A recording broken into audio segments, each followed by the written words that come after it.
I, 28F, have been married to Oliver, 31M, for 4 years. We met in college when I was a sophomore and he was a senior. I was immediately drawn to his kind nature and sense of humor. We dated for 3 years before getting married in a small ceremony. Oliver has always been very close to his mom, Linda, 55F, and sister Lily, 33F. They're a tight-knit unit, which I admired at first. Oliver's dad left when he was just 5 years old, leaving Linda to raise 2 kids on her own. She worked multiple jobs to make ends meet, and Oliver often talks about how they struggled financially but always had each other's backs. I come from a different background. My parents are still happily married, and while we weren't rich, we were comfortable. I have 2 older brothers who I'm close with, but not in the same intense way Oliver is with his family. This difference has caused some tension over the years.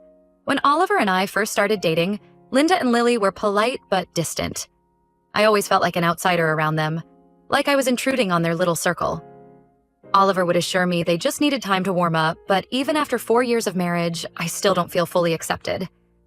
Things took a turn about 6 months ago when Lily's husband Tom passed away suddenly from an aneurysm. It was devastating for everyone, especially since they'd only been married for 2 years. Lily fell into a deep depression, barely leaving her house. Linda started asking me to help out with errands and chores for Lily. At first, it was small things, picking up groceries, doing some laundry. I was happy to help during such a difficult time. But the requests kept escalating.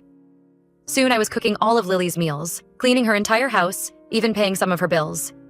If I ever tried to say no, Linda would lay on the guilt trip. She'd remind me how Lily was grieving and needed support, how family should stick together in tough times. Oliver was working long hours and traveling for work, so he was oblivious to what was happening. I felt stuck and didn't know how to bring it up without seeming heartless. This went on for months, with me essentially becoming Lily's unpaid housekeeper on top of my own job and household responsibilities. I was burning out fast. I'd come home from work, rush to Lily's to cook and clean, then come back home to do it all over again for Oliver and me. My own work was suffering, and I was constantly exhausted. I tried to talk to Oliver about it a few times, but he'd just say how proud he was of me for helping his sister. He'd remind me of all the times Lily had been there for him growing up, like when she worked extra shifts at her part-time job to buy him a suit for prom. I felt guilty for even considering complaining. Then last week, everything changed. Lily asked me to grab some documents from her home office to bring to her at work. When I went in, I noticed her computer was open to an email draft. I didn't mean to snoop, but a phrase caught my eye. Dad's inheritance. This was shocking since Oliver's dad had never been in the picture. As far as I knew, they hadn't heard from him in over 25 years. I started reading and couldn't believe what I saw. Apparently, Oliver's estranged father had passed away recently, leaving a substantial inheritance to be split between Linda, Lily, Oliver, and their families. The email was to Linda, discussing how to keep the entire inheritance for themselves without Oliver or me finding out. They had forged documents claiming Oliver was deceased to cut us out entirely. I was stunned by their greed and deception. As I read more, I discovered this wasn't a spur-of-the-moment decision. They'd been planning this for weeks, ever since they first learned about the inheritance. There were detailed discussions about how to hide the money, what to tell Oliver if he ever found out. Even plans to guilt him into giving them his share if their initial plan failed. I felt sick to my stomach. All those months of running myself ragged to help Lily, and this is how they repaid us? I thought about all the times Linda had guilted me into doing more, all while knowing she was planning to steal from us. I took photos of the email and other incriminating documents as evidence. Then, without really thinking it through, I called the police to report the fraud. Officers came and seized Lily's computer. Both she and Linda were arrested on the spot. When Oliver got home that evening, I sat him down and told him everything.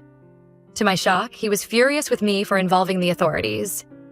He said I should have talked to him first and let him handle it privately. We got into a huge fight where he accused me of overstepping and damaging his relationship with his family. Oliver kept saying I didn't understand their family dynamic, that there must be some explanation. He insisted that his mom and sister would never do something like this, that I must have misunderstood. When I showed him the photos I'd taken of the emails, he got even angrier, saying I had no right to go through Lily's personal information. The argument escalated quickly. I reminded Oliver of all the times I'd bent over backward to help his family, how I'd put my own needs aside time and time again. I told him about how exhausted and taken advantage of I'd felt these past months. Oliver accused me of keeping score, saying that's not how family works. By the end of the night, we were both in tears. Oliver stormed out, saying he needed space to think. He went to stay with a friend, leaving me alone in our house, feeling lost and confused. Oliver has barely spoken to me in days.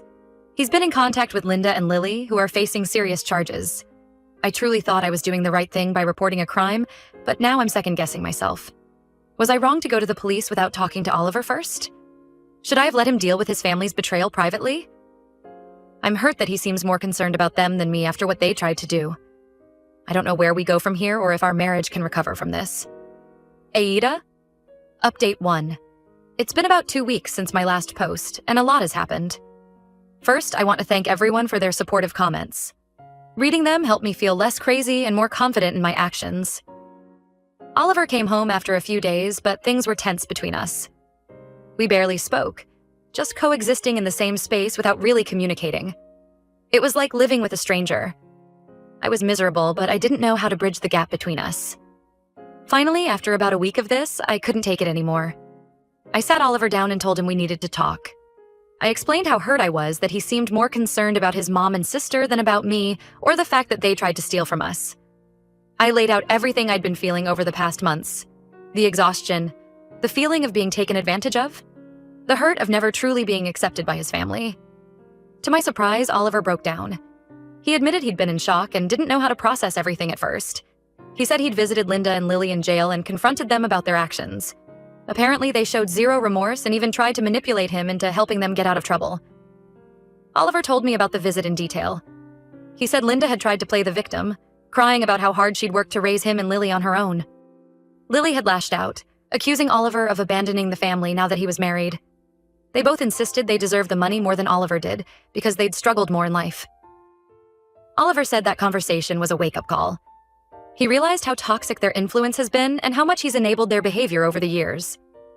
He told them he was cutting contact for the foreseeable future. We also discussed the inheritance situation. Oliver reached out to his dad's lawyer to get more information. It turns out his father, Michael, had terminal cancer and wanted to make amends before he died. The inheritance is substantial, several $1 million plus property. The lawyer shared some details about Michael's life. Apparently, he had struggled with alcohol addiction when Oliver was young, which led to him leaving the family. He got sober about 15 years ago and had been trying to build up the courage to reach out to his kids. The cancer diagnosis pushed him to finally make things right, even if he couldn't do it in person. Oliver is struggling with mixed emotions about his dad.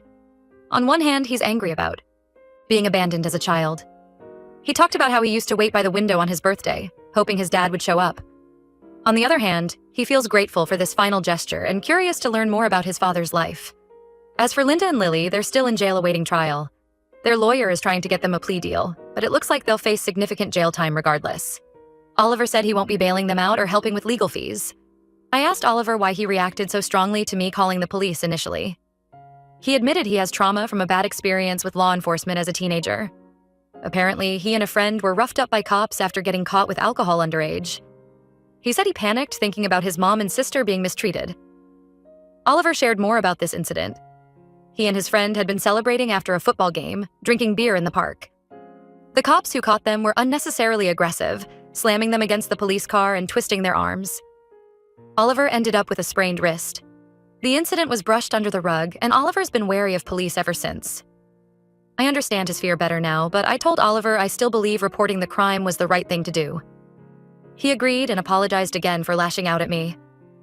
We both acknowledged we need to work on our communication. Oliver also apologized for not noticing how much pressure his family had been putting on me. He admitted he'd been blind to their faults for a long time, always making excuses for their behavior. He promised to be more aware and supportive in the future. We talked about our childhoods and how they've shaped our views on family. Oliver shared more stories about growing up poor, like how he and Lily would make up games to distract themselves from being hungry. I opened up about feeling like I never quite fit in with my own family, always a bit of an oddball among my more traditional brothers. Things between us are still a bit tense, but slowly improving. We're trying to focus on supporting each other through all the legal and financial complications ahead. We've agreed to be more open with each other about our feelings and concerns moving forward. I'm cautiously optimistic that we can come out stronger on the other side of this mess. It's going to take time and effort, but for the first time in a while, I feel like we're on the same team again. Update 2. Another few weeks have passed, and we've made some big decisions. After a lot of discussion, Oliver and I decided to use part of the inheritance money to start our own business together. We're both leaving our current jobs to focus on this new venture full-time. The business idea actually came from a shared passion we'd neglected over the years. Oliver and I both love cooking, and we've always talked about opening a small restaurant someday. With the inheritance, we finally have the means to make it happen. We've spent countless hours planning menus, scouting locations, and crunching numbers. It's exciting but also scary to make such a big change. However, we feel like this shared goal is bringing us closer together after all the recent tension. We're having to communicate and collaborate in new ways. Oliver's been opening up more about his complicated feelings regarding the inheritance. He confessed that part of him feels guilty for using the money, like he doesn't deserve it after all these years of no contact with his dad.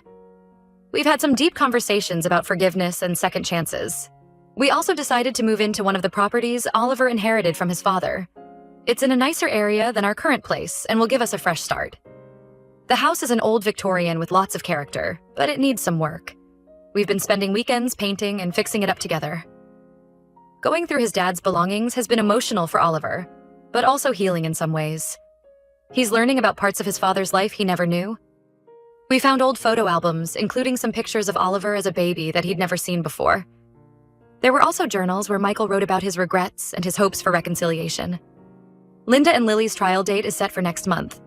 Their lawyer tried to pressure Oliver into testifying on their behalf, but he refused. He's still struggling with guilt and conflicted feelings, but is staying firm in his decision to cut contact. The other day, we ran into Lily's former best friend at the grocery store. She told us that Lily had been spreading lies about the situation, claiming that I had set them up and fabricated evidence. It was upsetting to hear, but Oliver immediately shut it down and defended me. It meant a lot to see him stand up for me like that. I've been encouraging Oliver to talk to a therapist to work through his complicated family history. He's hesitant but considering it. For now, we're focused on supporting each other and building our new life together. The business planning has been a welcome distraction from all the legal drama. We're in the process of securing a location for the restaurant and have started reaching out to potential suppliers. Oliver's been experimenting with recipes in our new kitchen, and I've been working on the business plan.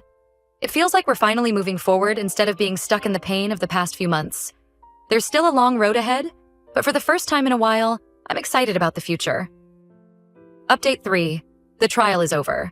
Linda and Lily were both found guilty of fraud and sentenced to 3 years in prison. Oliver attended the sentencing, but didn't speak to them. It was a difficult day. Oliver was quiet on the drive home, lost in thought. When we got back, he finally opened up about how he was feeling. He said seeing his mom and sister in handcuffs was surreal, like watching a movie about someone else's life. Part of him still couldn't believe they'd gone to such lengths to deceive him. We talked late into the night, rehashing old memories and trying to make sense of everything that's happened.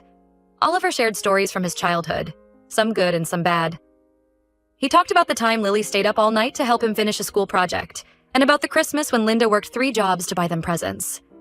But he also remembered the manipulation, the guilt trips, the constant pressure to put family above everything else. I think the trial really drove home the reality of the situation for Oliver.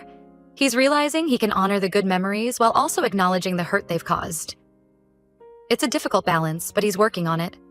We're moving forward with our plans and trying not to dwell on the past. Our new business is launching next month and we're settling into the new house. The restaurant renovations are almost complete, and we're in the process of hiring staff. It's been a whirlwind of activity, but it feels good to be building something positive after all the negativity. Oliver has started seeing a therapist to work through his feelings about his family. It's early days, but he says it's helping him process everything. He's also been reading books about setting boundaries and breaking cycles of toxic family dynamics. We've had some disagreements as we navigate this new chapter of our lives, but we're handling them better than before. We're both making an effort to communicate more openly and honestly.